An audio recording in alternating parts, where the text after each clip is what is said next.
అసెంబ్లీకి రానటువంటి ఎమ్మెల్యేలు ఎవరన్నా ఉంటే ఆ జీతాలు దయచేసి వాపస్ ఇచ్చేయండి. లేదా నేను నా వారం రోజులు అసెంబ్లీలో సమావేశాలు ఉన్నాయి అనుకున్నప్పుడు వారంకు వారం మీరు వస్తే 2,75,000 ఉంచుకోండి.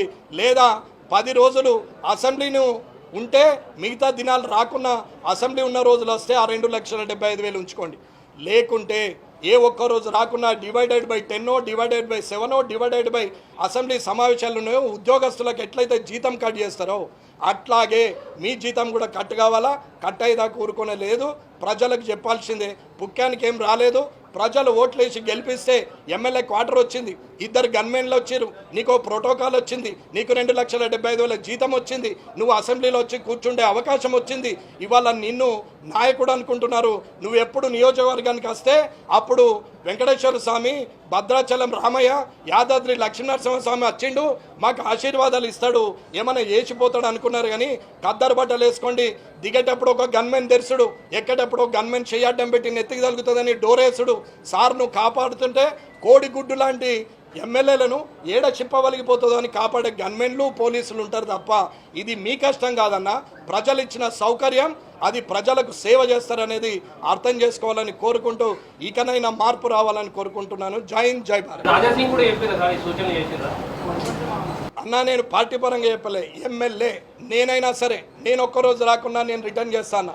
నేను ఇప్పుడు మళ్ళీ చెప్తున్నా, ఒకవేళ అది రిటర్న్ తీసుకోదు శాసనసభ అంటే ఇదే అసెంబ్లీ ముందట ఎవరికైనా సరే ప్రజలకు దానం చేస్తా. కానీ నేను తీసుకొని ఇది నా మాట అన్నా. నేను ఒకరు రాజాసింగ్ గారా, కేసీఆర్ గారా, రేవంత్ రెడ్డి గారా అని మాట్లాడతలేదు.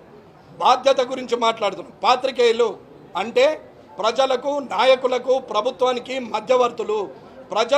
ప్రజలకు కావాల్సింది నాయకులకు చేరవేస్తే ప్రభుత్వం చేసిన తప్పుల్ని ప్రజల ముందర చెప్పితే అది జర్నలిజం అంటారు. కానీ అది నాకు వెంకటరమణారెడ్డి దోస్తు కదా, ఆయన తప్పు చేస్తే నేను ఏదయ్యా అంటే అది జర్నలిజం కాదన్నా. అట్లాగే ఇది కూడా రాజకీయం కూడా అంతే. ప్రజలు ఓట్లేసారు, నువ్వు ప్రజలకు సేవ చేయి. నీకు మిత్రుడైతే నువ్వు 5 ఏళ్ల తర్వాత మళ్ళీ పోయగలవు. నీకు నిజంగానే మిత్రుడు ఉంటే అదే పార్టీలో ఉండు, 2 కలిసి అందులోనే ఉండరు. అండ్లు ఉంటారు, ఇండ్లు ఉంటారు, మిత్రులు ఎట్లయితారండి? ఇది కాదు. బాధగా ఉంది.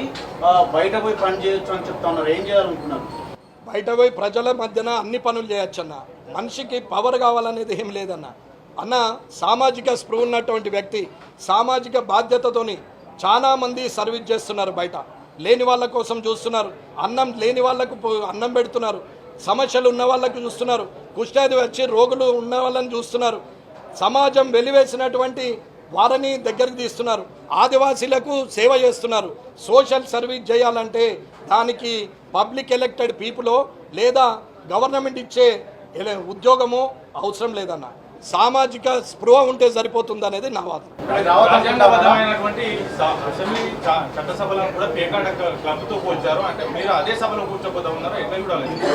దాన్ని మళ్ళీ ఒకసారి శాసనసభ అంటే అప్పుడు ఉన్నటువంటి పుచ్చలపల్లి సుందరయ్య గారి టైంలో ఉన్న అప్పుడు 83 ఎన్టీ రామారావు వరకు ఎంతమంది నాయకులు ఉన్నారో వాళ్ళందరూ మంచివారేనండి.